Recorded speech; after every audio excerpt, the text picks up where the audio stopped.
Jaylen Brown was amazing, and he has a skill now that might help him extend his career. Plus, role players Josh Minott, Neemias Queta, Jordan Walsh, all stepping up for a big win right now on the Locked On Celtics podcast.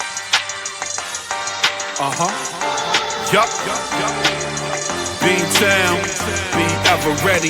It's the C's. Who else could it be? What they gon' say now? Screaming like JT. Karalis, recap the madness every game, every practice. Prime time, Depp and D White on the sideline. Raining Jays, how it started, raising business, how we finished. Locked On Celtics pod, home of the winners. Hey there, welcome back to the Locked On Celtics podcast, right here on the Locked On Podcast Network, where it is your team every day. Your team's the Boston Celtics, and I talk about them every Monday through Friday, plus bonus podcasts like when they play on Friday in Orlando. It's all free. It's available everywhere. The show is on YouTube. Get into that comment section and share your thoughts with everybody, your fellow everydayers, the people who are with me every Monday through Friday. And me, I'm John Karalis, beat writer for Boston Sports Journal. I've been covering this team for about 20 years now, doing this podcast for 10, and I've written a couple of books about the team as well. Today's show is brought to you by FanDuel. Right now, new customers, you bet $5. If it wins, you get $300 in bonus bets to use across the app. So head to FanDuel.com to get started. Boston Celtics get a big win, 136-107. Later on, I'll talk about Joe Mazzulla coaching through the final buzzer and having like a direct line of sight between watching him with Josh Minott and Neemias Queta. I'll talk about that later on. I'll spend the second segment talking about the role players, especially stepping up. Minott, Queta, Jordan Walsh all had big games, very important roles. But let's start at the top. There's no place to start other than Jaylen Brown. Jaylen Brown, 35 points, 5 rebounds, 5 assists in 26 minutes, actually just under 26 minutes. 5th player in NBA history to do that. First Boston Celtic to ever do that. And in 35, 5, and 5 in less than 26 minutes. That's hard to do.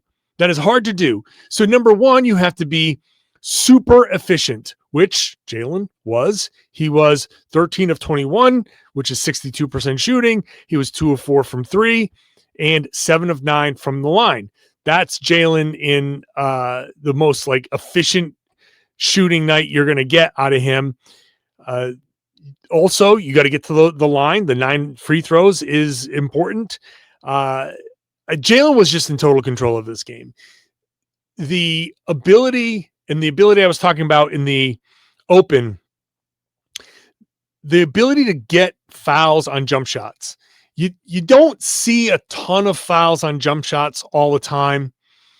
Jaylen, I think it was maybe 4 different times on jumpers, just going straight up for a mid-range jumper, got fouled. And that is a skill. That is something that he has been working on, he said.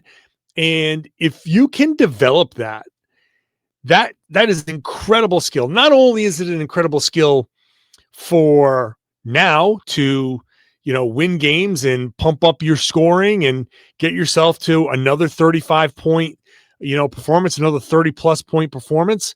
It's also important because you don't have to be dunking on people and getting to the rim to draw your fouls. And it's the way Jaylen drives, he gets really low, and you get a lot of players do this. This is the skill of getting low, getting your shoulder into a player, and feeling as you're getting down there, you're feeling that player's arm. The player braces himself, and you get that shoulder down there. And as soon as you feel that arm on your body, so between your chin and your own arms, as soon as you feel that arm on your body, you rise up, boom, you go through his arm and you take the jumper. And that should get you the foul call all the time. It's hard to do because you have to be super aware. This is something that, I could never even think to do that really when I was playing. A lot of players on lower levels, you don't have that awareness. You're just more thinking of let me get to my spot, get a shot off and all. when you're Jaylen Brown, when you guys like, Shai Gilgeous-Alexander, the real great players who know how to draw contact, understanding the angles, understandingly, I have the rights to this space, whether it's this is my line to the basket. And as soon as somebody crosses into that line, I can get hit. I can put the shot up. Maybe I get a 3-point play, but at least I get a shooting foul. So Jaylen just putting his head down, feeling like it, and it's a natural thing for a player to do, to put his arm up and brace himself. As soon as he gets that, and you kind of bait the guy into it, you rise up and you get that foul call. That's important. You don't have to be super athletic to get that. You just have to have a decent first step and the awareness. So that's a play that he can lean on well into his 30s. So right now he's fine, but at some point the athleticism will go away. We even saw it with the meniscus tear and now with the hamstring thing. He's not his normal athletic self. And this is a way to get to the line and get yourself potential for 3-point plays. You can carry that on forever, but also it is important in the short term, because now a defender, if that's how you are drawing a ton of fouls, if it gets out there, if people start doing the stories on like, wow, Jaylen Brown's drawing a ton of fouls on jump shots, then the book is going to be, you can't crowd Jaylen Brown on these jumpers, which means he's going to give himself a little bit more room to take these shots. And that will set up pump fakes. That will set up passes. That will set up a lot of things that build off of that ability to draw fouls. So it's a super, super important skill for him to be developing. But Jaylen, tons of, patience, as he's, his ability to now patiently drive and to get to the spots that he wants to get to and set up his teammates. This is all like next level stuff. This is an all NBA type of season so far, albeit 9 games. So we're not even into any place where this can actually be considered, well, hey, he's an all NBA candidate, because a lot of guys can have early success, but the way Jaylen is playing and his history and all of that stuff, you can just feel like as long as he stays healthy, he's going to be on an all NBA team the way he's playing. And it might just be a matter of, is it first or second team? It'll be tough for him to get on the first team, but like, I don't know, if I'm not ruling it out. The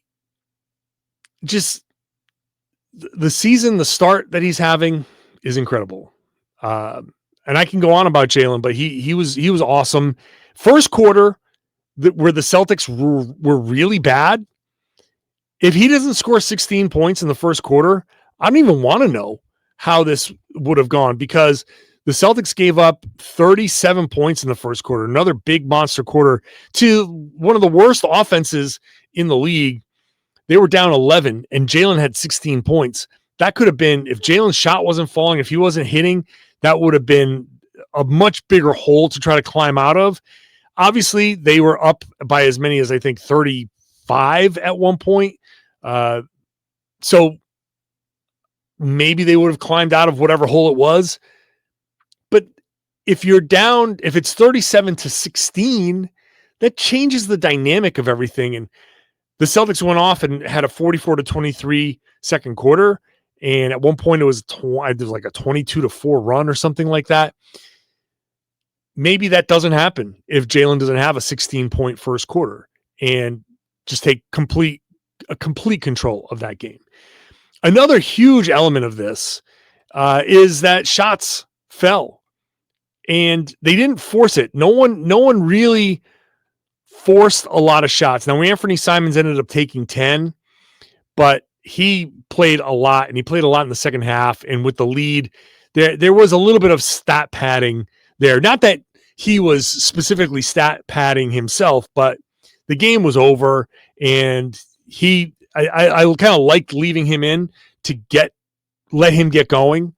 But mostly, look, Jalen took 4. Josh Minott took 6 because he was hitting. He was feeling it. Pritchard took 6. Derek White took 5. They shot 39%, but 2 of 4 for Jalen, 3 of 6 for Josh. So that right there is 5 of 10. That's 50%.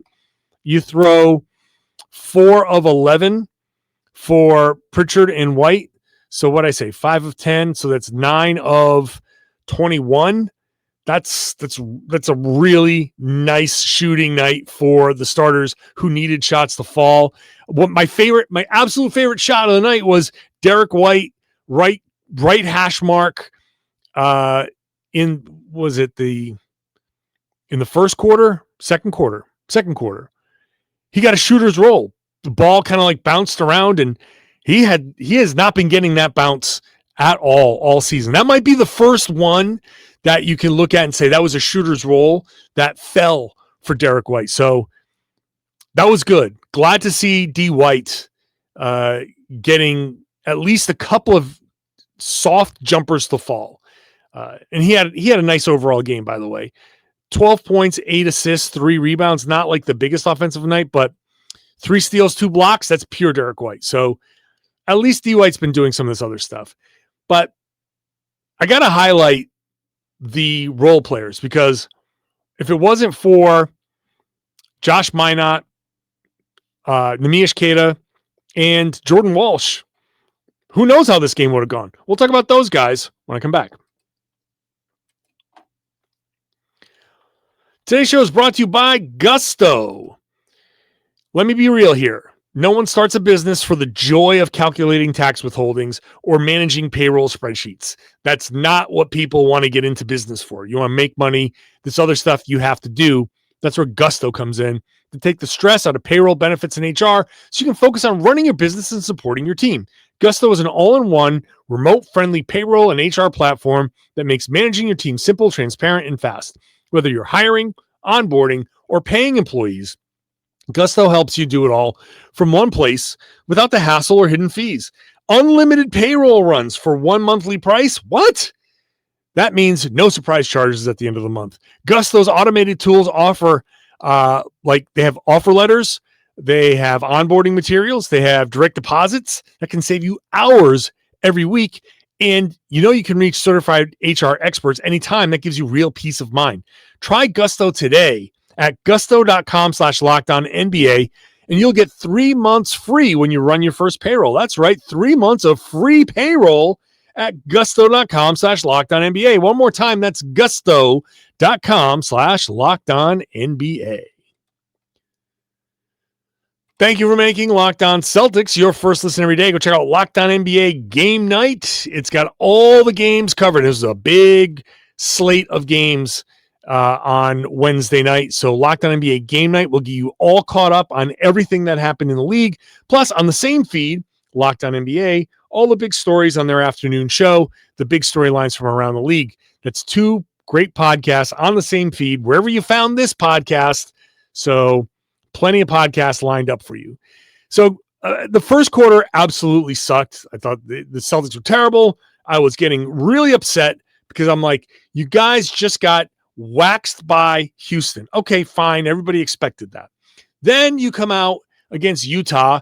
Nice start. But then after that, everybody starts talking about the energy wasn't there. The effort really wasn't where it needed to be. And I said, okay, that's not great. I didn't like that response. And, it's nice for them to admit it, but you can't afford that. And then they come out in the first quarter of this game where I thought, after the Houston game, after looking in the mirror and saying, okay, we kind of blew it against the Jazz. We waited too long. Fourth quarter, finally turned it around. It was too little too late. Got to come out right away against Washington and step up. And they came out against Washington right away and sucked. That first quarter, they were bad.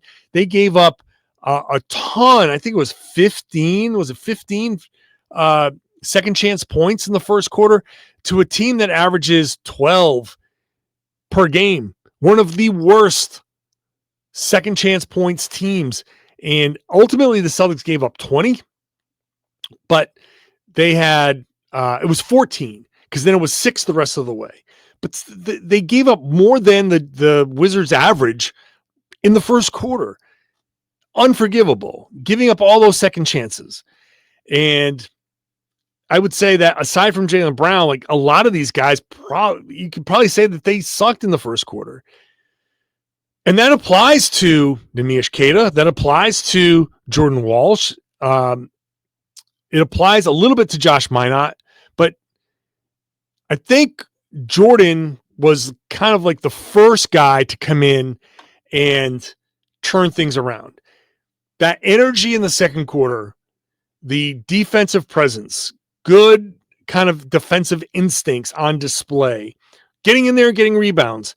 It was the best of Jordan Walsh, the type of performance that you look at and you say, okay, this is what earns him minutes.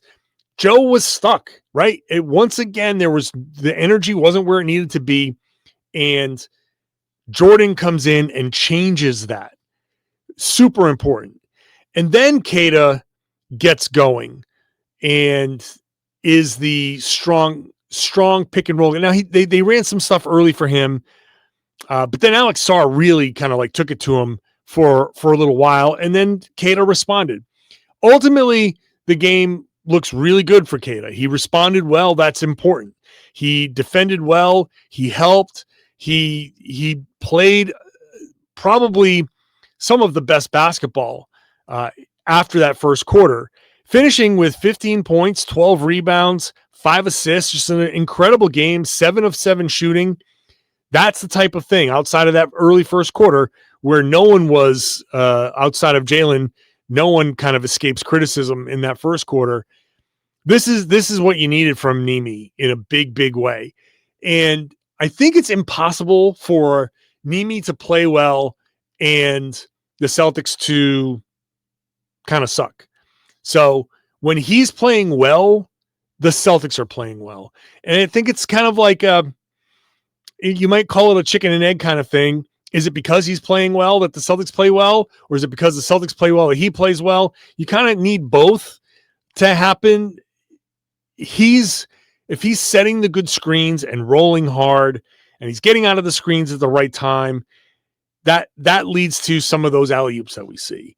And if he's defending well, then you see the rebounding there. You see the shot blocking and the rim protection and that effect of, okay, he's there, he's active. We're aware of him on the offensive side. We're not going to challenge him. Like, that is an important element. So when Queta is playing well, the Celtics are playing well themselves.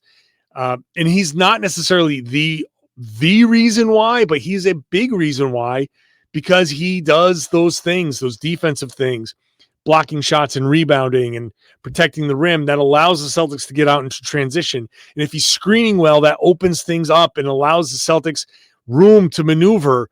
That is all important stuff. So I know I'm especially tough on Queta because the Celtics need him. You see what he's capable of, and the Celtics need him to do that more often.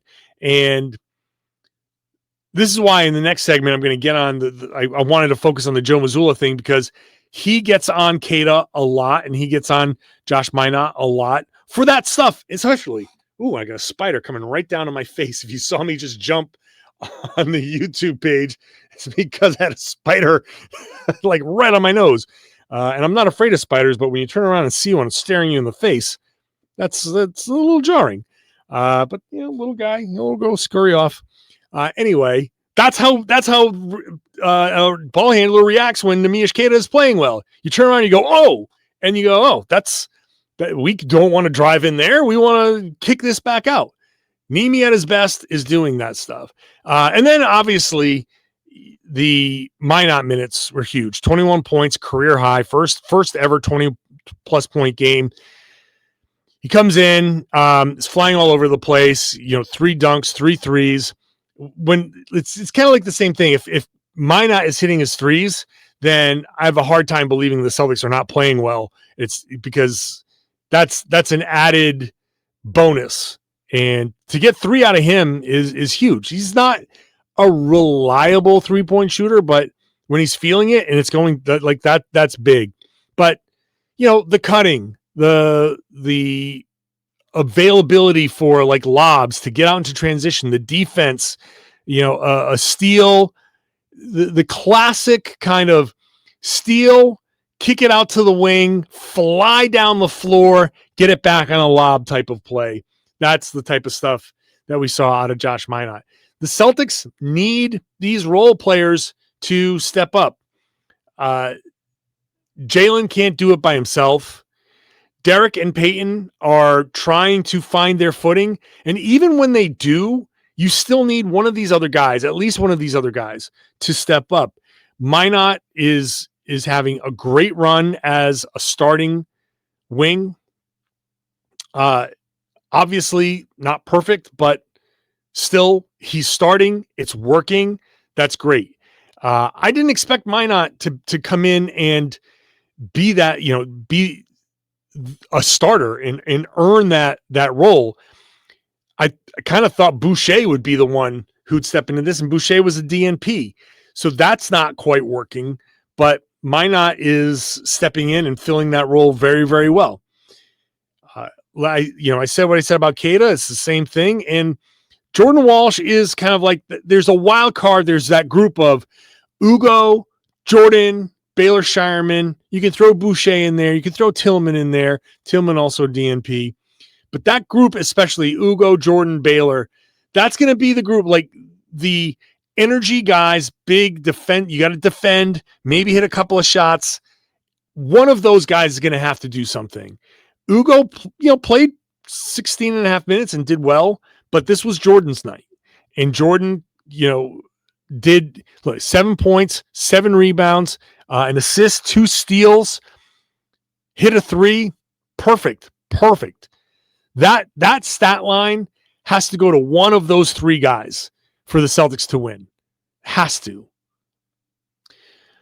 Joe Mazzulla stepping up his coaching. I loved what Minott said after the game about Joe's coaching and the yelling at him and Queta in a 30-point win in the 30-point game in the fourth quarter. That's all coming up next.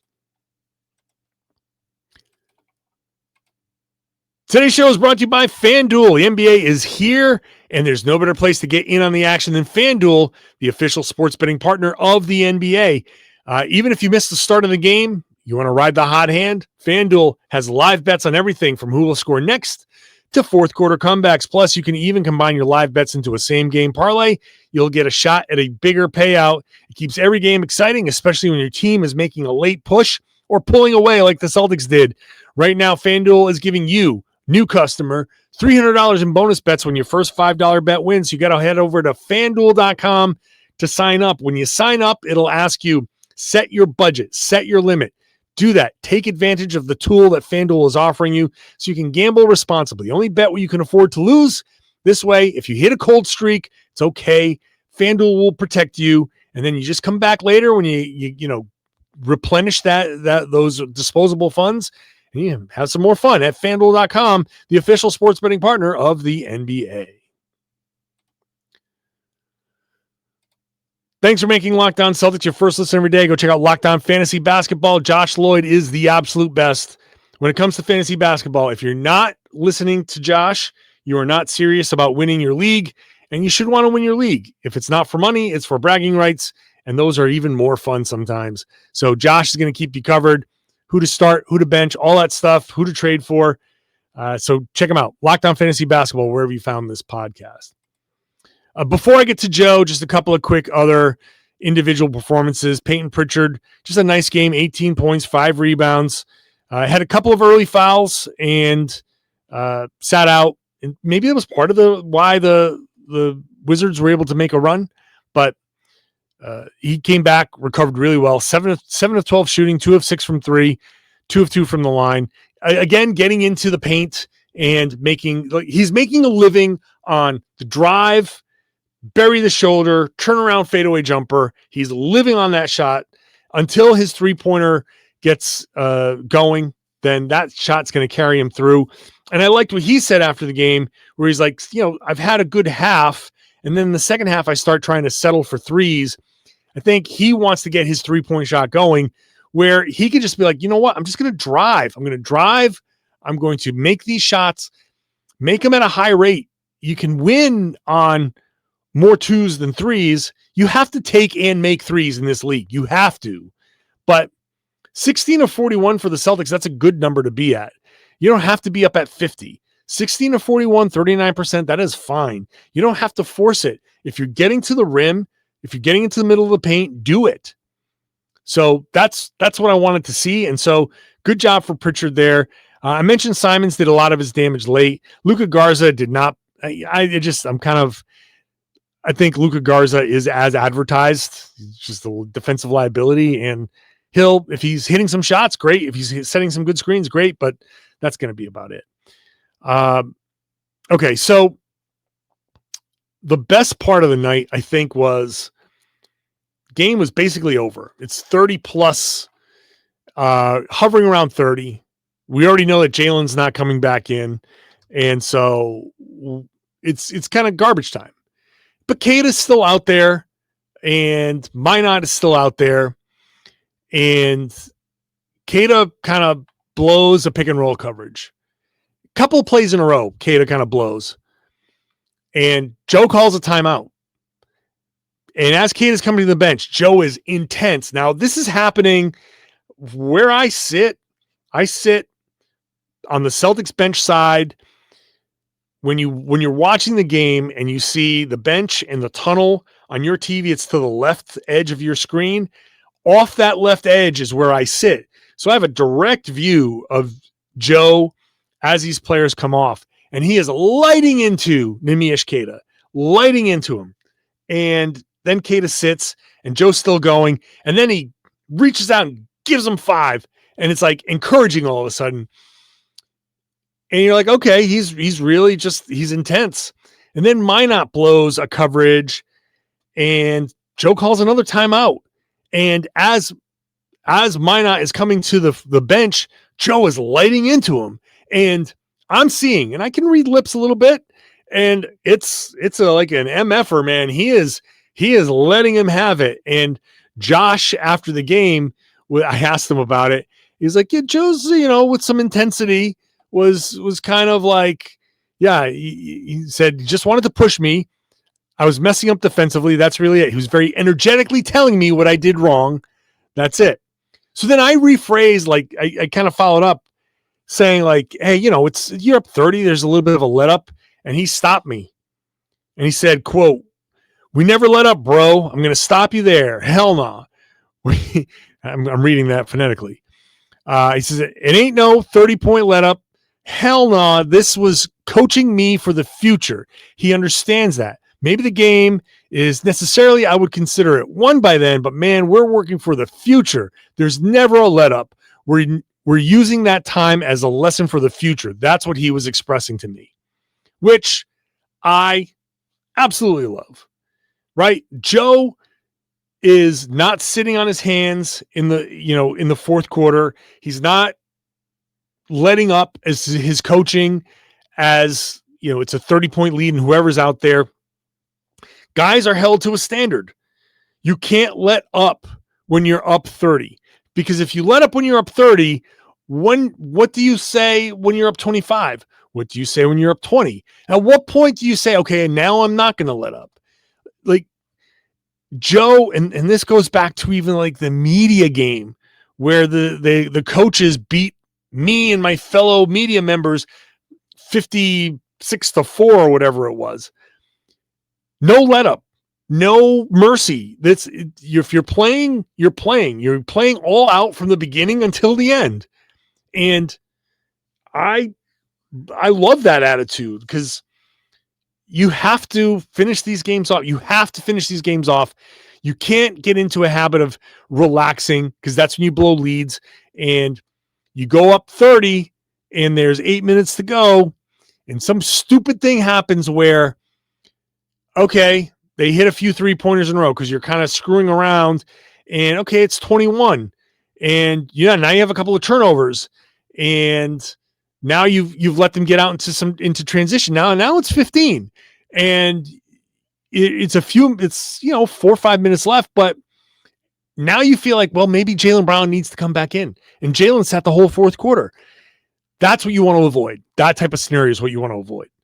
And so I think Joe's coaching of these guys in these moments is important. And I love that he has that intensity and that these guys are just accepting it. It's like, yeah, you know what? I get it. I accept it. Josh Minott was great after the game, where he talks about